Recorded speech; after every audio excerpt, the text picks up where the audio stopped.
The alarms blared as the emergency shuttle docked at Galactic Medical Station Zeta 7. Nurse Xorvin rushed to the loading bay, medical tablet in hand, prepared for whatever crisis was arriving from the distant mining colony. The station's specialized team had been alerted 30 minutes earlier. A human patient with severe injuries from a mining accident was incoming. "Status?" Xorvin asked, his four eyes blinking in rapid sequence as the shuttle's doors hissed open. Two Vesperian paramedics emerged, guiding a hovering medical capsule that contained a pale human male. Blood-soaked bandages wrapped his torso and leg. The human's eyes were half open, but unfocused. Human male, approximately 30 Earth years. Mining beam collapsed on him, crush injuries to right leg and lower abdomen, multiple fractures. "Internal bleeding suspected," reported the lead paramedic, their insectoid features rigid with professional concern. Xorvin had been trained in human biology, a requirement for all medical staff in this sector since the Interplanetary Medical Treaty, but had treated only 3 humans in his 15-year career. "Patient name?" Xorvin asked as they rushed the capsule toward Trauma Center 1. "William Quincy," answered the paramedic, conscious but in shock when we retrieved him, administered human-specific pain protocols and stabilizers during transit. Xorvin nodded, already reviewing the human's vitals on his tablet. The readings were concerning, particularly the blood pressure, which had dropped dangerously low. But as they wheeled the human into the trauma center, something caught Xorvin's attention. Something was wrong with the cardiac readings. "Dr. Nelson, I believe there's a malfunction in our monitoring equipment," Xorvin called to the head physician, a towering Arcturian with 6 limbs already being sterilized by the auto-sanitizers. "The human's heartbeat is displaying an irregular pattern. It's erratic, possibly arrhythmic." Dr. Nelson glanced at the monitor as the team transferred the human to the treatment platform. "Run a diagnostic on the equipment," the doctor ordered. "We need accurate readings." Xorvin tapped frantically on his tablet, initiating the diagnostic protocol. The results came back immediately, all systems functioning normally. "Equipment is operational, Doctor," Xorvin reported, his confusion growing as he studied the bizarre cardiac rhythm. "But look at this pattern. It's nothing like what's in our human medical database." The human on the platform stirred slightly, his eyes opening. William Quincy gazed up at the assemblage of alien medical professionals surrounding him, a weak smile forming on his pale lips despite his obvious pain. "Hey there," he managed, his voice barely audible. Xorvin leaned closer, all 4 eyes fixed on the human's face. "Mr. Quincy, we're concerned about your heart rhythm. It's displaying an unusual pattern we haven't seen before." William's eyes widened slightly. Then, to Xorvin's astonishment, he let out a short, weak laugh. "That's not my heart," William whispered. "It's my music player, in my pocket. Must have turned on when I fell." Xorvin tilted his head in confusion, then noticed a small device partially visible in the human's torn jacket pocket. Carefully, he extracted a slim metallic rectangle with tiny wires extending from it, leading to small buds that had been tucked into the human's collar. "This device was affecting our readings?" Xorvin asked, examining the object with fascination. "Headphones got tangled in my clothes during the accident," William explained, grimacing through pain. "The bass, it's probably what you were picking up." Dr. Nelson made a rumbling sound that Xorvin recognized as the Arcturian equivalent of a sigh. "Nurse Xorvin, please focus on the actual medical readings now. We have a critical patient." "Yes, doctor," Xorvin replied, embarrassed by his mistake. He set the device aside and returned to his duties, helping to stabilize the human as Dr. Nelson began treatment. For the next 3 hours, the medical team worked tirelessly. William's injuries were severe: 4 broken ribs, a shattered femur, a lacerated spleen, and internal bleeding that required immediate attention. Throughout the procedure, Xorvin found his attention occasionally drawn to the small device he'd placed on a nearby tray. Faint sounds occasionally emerged from it, rhythmic, structured sounds unlike anything he'd heard before. When the surgery was complete, William was transferred to the recovery ward.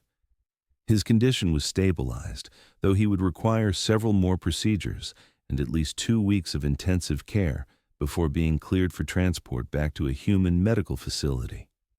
During the shift change, Xorvin found himself volunteering to monitor the human patient overnight.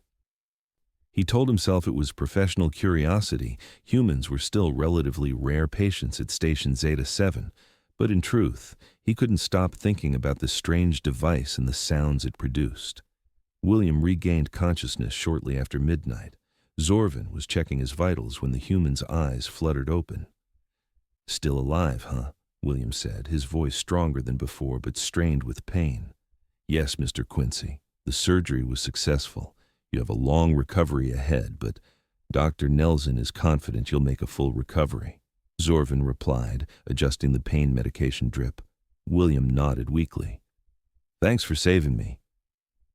Xorvin's 4 eyes blinked in sequence, a gesture of modesty in his species. "I am merely a nurse. The doctor and surgical team deserve your gratitude." William's gaze drifted to the small table beside his bed, where Xorvin had placed the music player alongside the human's few personal effects that had survived the accident. "I see you rescued my music too," William said with a faint smile. Xorvin hesitated, then admitted, "I was curious about it. The sounds it produces, they're unlike anything I've heard before." "It's music," William explained. "Don't you guys have music?" "We have sound compositions," Xorvin said, moving closer to the bed. "Harmonic arrangements based on mathematical principles. They serve ceremonial and social functions." William laughed softly, then winced at the pain it caused. "That sounds like the most boring description of music I've ever heard." He reached for the player but couldn't quite manage it with the medical tubes attached to his arm. "May I?" Xorvin asked, indicating the device. "Sure," William nodded. "Just push the center button to play." Xorvin carefully picked up the player and pressed the indicated control. Immediately, sounds began to pour from the tiny built-in speaker complex patterns of tones and rhythms that seemed to shift and evolve in unpredictable ways. What fascinated Xorvin most was the irregular quality to the rhythm, a sort of uneven pulsing that had initially led him to mistake it for a cardiac arrhythmia. "This is what your species considers music?" he asked, his head slightly tilted as he listened. "This particular song is called Thunderstruck. It's rock music. Pretty old stuff from Earth, about 100 years old now," William explained. "There are thousands of different styles of human music." Xorvin listened, fascinated by the complexity and seemingly chaotic nature of the sounds. "The rhythms, they're so irregular. Is that intentional?" William smiled. "That's part of what makes it good. The beat, the guitar, the drums, they all work together, but they're not supposed to be perfectly aligned. It has feeling, emotion." "Emotion," Xorvin repeated, the concept suddenly clarifying something for him. His species experienced emotions differently than humans did, more subtly, less physically. The idea that sound patterns could evoke emotional responses was not entirely foreign, but the intensity and apparent purposeful irregularity of human music was something new. "Would it be acceptable if I listened to more of this while I monitor your recovery tonight?" Xorvin asked. "For cultural understanding purposes, of course." William's smile widened. "Knock yourself out. There's thousands of songs on there. Just use the headphones so you don't disturb the other patients." Xorvin examined the small buds attached to the wires. "These go in your auditory canals?" "Yeah, just stick them in your ears or whatever you hear with." Xorvin carefully inserted the earbuds into his hearing organs, located just behind his eyes. The sound was suddenly much clearer and more immersive. The rhythms and tones surrounded him, creating sensations he had never experienced before.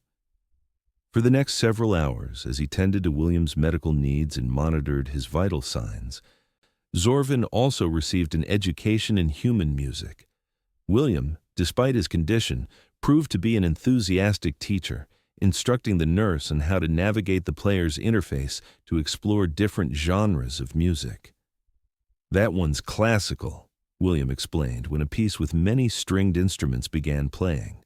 "From about 300 years ago, Earth composer named Beethoven."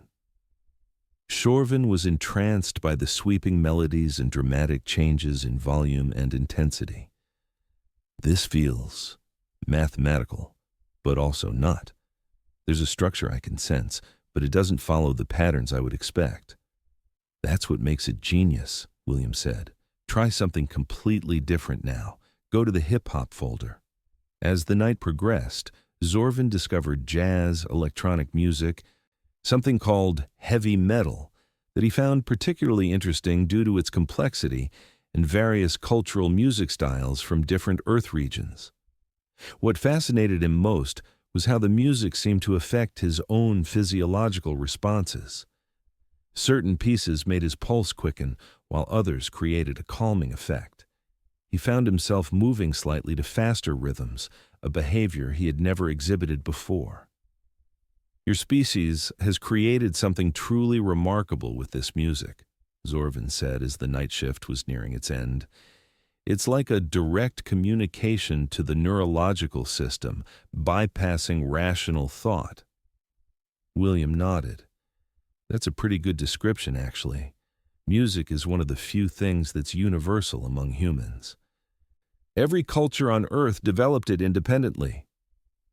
"I must return this now," Xorvin said reluctantly, removing the earbuds. "My shift is ending, and you need rest." "Keep it for a while," William offered. "I'm not going anywhere for a few days at least. Consider it a cultural exchange." The following day, Xorvin couldn't stop thinking about the human music. During his off-duty hours, he researched human musical theory in the station's database, but the technical explanations failed to capture what he had experienced. The database entries described time signatures, scales, and harmonic progressions, but nothing about the emotional impact or the seemingly intentional irregularities that gave the music its character. When he returned for his next shift, Xorvin was pleased to find William's condition had improved significantly. The human was sitting up in bed, his color better, though he was still connected to various monitoring devices and intravenous medications. "How are you feeling today, Mr. Quincy?" Xorvin asked, checking the human's vitals. "Call me William," the human responded, "and I'm feeling like I got crushed by a mining beam, but better than yesterday." Xorvin nodded. "Your recovery rate is impressive. Humans have remarkable regenerative capabilities compared to many species." "Lucky us," William said with a slight grimace as he shifted position. "So, did you listen to more music?" "I did," Xorvin admitted, almost embarrassed by his fascination. "I have questions, if you're feeling well enough to discuss it." For the next hour, as Xorvin performed his medical duties, William explained more about human music, its history, cultural significance, and the way it connected to human emotions. He described concerts where thousands of humans gathered to experience music together, festivals dedicated to specific musical styles, and how certain songs became attached to significant personal memories. "Music is tied to every important moment in human life," William explained. "Births, deaths, marriages, religious ceremonies, wars, peace. There's music for everything." "The medical implications are fascinating," Xorvin said. "During my research, I learned that human physicians sometimes use music as part of treatment protocols, particularly for neurological conditions and pain management." William nodded. "Music therapy. It's been around for centuries. The right song can literally change your brain chemistry." The conversation was interrupted when Dr. Nelson entered to examine William's progress. "Nurse Xorvin, why does the patient's chart indicate extended periods of elevated heart rate and neural activity during your night shift?" the doctor asked, reviewing the monitoring data. Xorvin's skin flushed a deeper blue with embarrassment. The patient was introducing me to human music, doctor. The physiological responses were likely due to that activity. Dr. Nelson looked from the nurse to the human patient. I see. While cultural exchange is valuable, Mr. Quincy needs rest to recover properly. Please keep non-medical interactions to a minimum. Yes, doctor, Xorvin responded, properly chastised. After Dr. Nelson departed, William grinned. Busted, but seriously, I feel better after talking about music. It's a good distraction from the pain. The doctor is correct that you need rest, Xorvin said, adjusting William's medication. Perhaps we can continue our discussion tomorrow, after your next surgical procedure. The second surgery to repair William's shattered femur was scheduled for the following morning. Xorvin assisted Dr. Nelson and the orthopedic specialist, a Rigelian named Dr. Prath, whose 6 delicate hands were perfectly suited for the intricate bone reconstruction work required. Throughout the procedure, Xorvin found himself thinking about the music he had heard. Particularly, he was struck by how the rhythmic patterns in certain pieces resembled the optimal timing for surgical movements. As he handed instruments to Dr. Prath, he realized he was doing so in a rhythm that matched a jazz piece William had played for him. Excellent timing today, Nurse Xorvin, Dr. Prath commented as they finished. Your assistance was most efficient.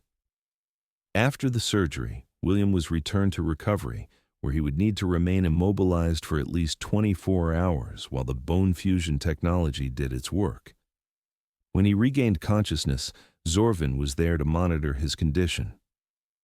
Surgery went perfectly, Xorvin informed him. The bone reconstruction was successful. You'll have a synthetic reinforcement in your femur now, actually stronger than the original bone. William nodded groggily, still coming out of anesthesia. Thanks. How long until I can walk? At least 7 days before you can attempt to bear weight, Xorvin explained. The fusion needs to set completely. William sighed, then noticed Xorvin was wearing one of the earbuds, partially hidden behind his head. Finding some good tunes? William asked with a weak smile. I hope you don't mind, Xorvin said. I've been listening while performing routine tasks. I found it actually improves my concentration and timing. Not surprised, William replied. Lots of humans work better with music playing. Over the next few days, as William's condition continued to improve, his conversations with Xorvin about music grew longer and more detailed. The nurse found himself sharing the discovery with a few curious colleagues, and soon a small group of medical staff had begun exploring human music during their breaks. Dr. Nelson noticed the trend and called Xorvin into his office 1 week after William's arrival. Nurse Xorvin, I understand you've been introducing the staff to human auditory entertainment, the doctor said, his tone neutral. Yes, doctor. It began as a cultural curiosity, but I've observed some potentially beneficial effects, Xorvin explained.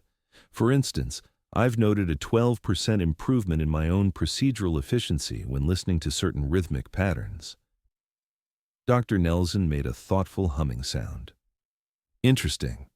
The recreational aspect is one thing, but if there are medical applications, that would merit further study. With your permission, doctor, I would like to conduct a small observational study, Xorvin proposed. Perhaps different types of human music might have specific benefits for different medical tasks. To Xorvin's surprise, Dr. Nelson agreed. Very well. Document your findings properly. And Xorvin, I would be interested in experiencing this human music myself, for scientific purposes, of course. The impromptu study began the next day. Different medical staff volunteered to perform routine tasks while listening to various genres of human music that William helped categorize. They measured accuracy, speed, and subjective assessments of focus and satisfaction. William himself became something of a celebrity on the medical station. As he recovered enough to move around in a hovering mobility chair, other patients and staff would stop him to ask questions about human music and culture. 10 days after his arrival, William was well enough to begin physical therapy. His bones had healed thanks to the advanced medical technology, but his muscles needed reconditioning. Xorvin, having developed a genuine friendship with the human, volunteered to oversee his rehabilitation sessions. During one such session, while William was practicing standing with support bars, Xorvin played a driving beat with strong rhythms. "This helps," William said, gritting his teeth as he put weight on his healing leg. "Gives me something to focus on besides the pain." Xorvin observed that William's physical performance improved noticeably with certain types of music playing.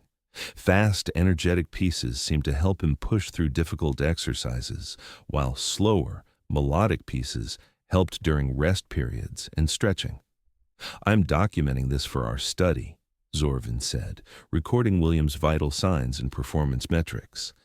"The correlation between music type and physical performance is remarkably consistent." By the end of the second week, William was walking with minimal assistance, his recovery proceeding faster than the medical team had initially predicted. "You're making exceptional progress," Dr. Nelson told him during a checkup. "At this rate, you could be cleared for transport back to the human medical colony within another week." William glanced at Xorvin, who was adjusting the monitoring equipment. "That's great news, Doc, but I've been thinking. I'm in no rush to get back to the mining colony. That job nearly killed me. I'm wondering if there might be opportunities here at the station instead." Dr. Nelson's eyebrows, stiff appendages above each of his 3 primary eyes, raised in surprise. "What kind of opportunities do you envision, Mr. Quincy?" "Well, it seems like there's some interest in human music around here," William said. "And from what Nurse Xorvin has been telling me, there might be medical applications worth exploring. I have some background in sound engineering. It's what I did before I took the mining job for the better pay." Xorvin looked up, suddenly interested. "You never mentioned you had professional expertise with sound," William shrugged. "It didn't seem relevant to fixing my broken body. But now that I'm on the mend, I've been thinking about what's next." Dr. Nelson considered this. "We do have a research division that might be interested in studying the effects of human music on various species. If Nurse Xorvin's preliminary findings continue to show promise, there could potentially be a consultant position." After the doctor left, Xorvin approached William with excitement. "You would stay on the station to study music with us?" "If they'll have me," William replied. "Honestly, the idea of going back to mining after all this doesn't appeal. And I've seen how interested everyone is in something that's just everyday life for humans. Maybe there's something important here worth exploring." Over the next few days, as William continued his recovery, Xorvin helped him prepare a proposal for the station's research division. They compiled the data from their informal study, showing promising results for several applications. Certain types of music improved surgical precision among staff members, other types enhanced patient comfort during procedures, and specific rhythmic patterns seemed to optimize the efficiency of routine medical tasks. William also suggested potential therapeutic applications based on established human music therapy practices, adapted for the station's diverse patient population. The research division approved a 6-month pilot program, with William as a consultant, and Xorvin assigned part-time to the project while maintaining his nursing duties. 3 weeks after his arrival as a critically injured patient, William was officially discharged from medical care, though he would continue follow-up appointments to monitor his healing. "It's strange," William said to Xorvin as they walked, William with a slight limp, toward the residential section where William had been assigned quarters. "I came here thinking I was dying, and now I'm starting a whole new career studying music with aliens." "The universe works in unexpected ways," Xorvin replied. "What humans call music may be far more significant than either of our species realized." The pilot program began immediately. William set up a sound laboratory in an unused examination room, installing equipment delivered from the nearest human outpost. He created a comprehensive database of human music, categorized not just by genre, but by tempo, emotional quality, complexity, and other factors that might be relevant to their research. Xorvin, meanwhile, developed protocols for testing the effects of different music types on various medical procedures and patient outcomes. He found that even species with dramatically different auditory systems often responded to human music in measurable ways. 2 months into the program, they made their first significant breakthrough. A denobulin patient with a neurological condition similar to human Parkinson's disease showed a 30% reduction in tremors when exposed to certain rhythmic patterns from Earth reggae music. The effect was temporary but consistent and without side effects. "This is remarkable," Dr. Nelson said during the project review meeting. "If we can identify the specific auditory elements creating this response, we might develop targeted sound therapies for a range of conditions." Word of their research spread throughout the station, then to other medical facilities in the sector. 6 months stretched into a year as the project expanded. William, now fully recovered from his injuries, was offered a permanent position as the station's first human cultural specialist, with a focus on auditory therapy development. Xorvin, too, found his career path shifting. His expertise in both medical care and musical applications led to a promotion. He became the head of the newly created Department of Auditory Therapeutics. 1 year to the day after William's arrival as a patient, he and Xorvin sat in the station's observation lounge, looking out at the stars while listening to a piece of music William had composed specifically for the occasion.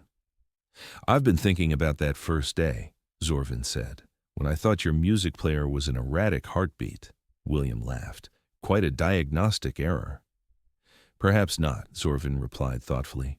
"In many ways, I think human music is the heartbeat of your species, irregular, complex, emotional, but with an underlying pattern that sustains life." William considered this. "That's a pretty profound observation from someone who had never heard music before a year ago."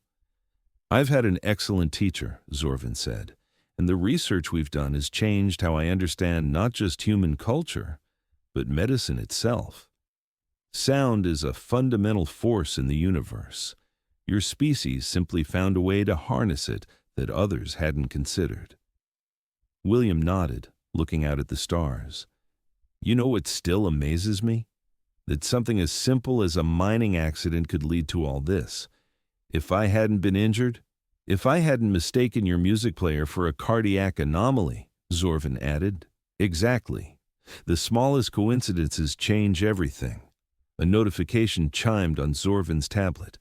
"Our Tellarite patient is ready for today's therapy session. The new frequency modulations you developed show promising results for their respiratory condition." William stood up, no longer showing any sign of his previous injuries. "Let's go make some noise then." As they walked through the corridors of the station, they passed medical staff and patients of a dozen different species. Many were wearing adapted versions of Earth headphones, listening to curated playlists designed for their specific physiological needs.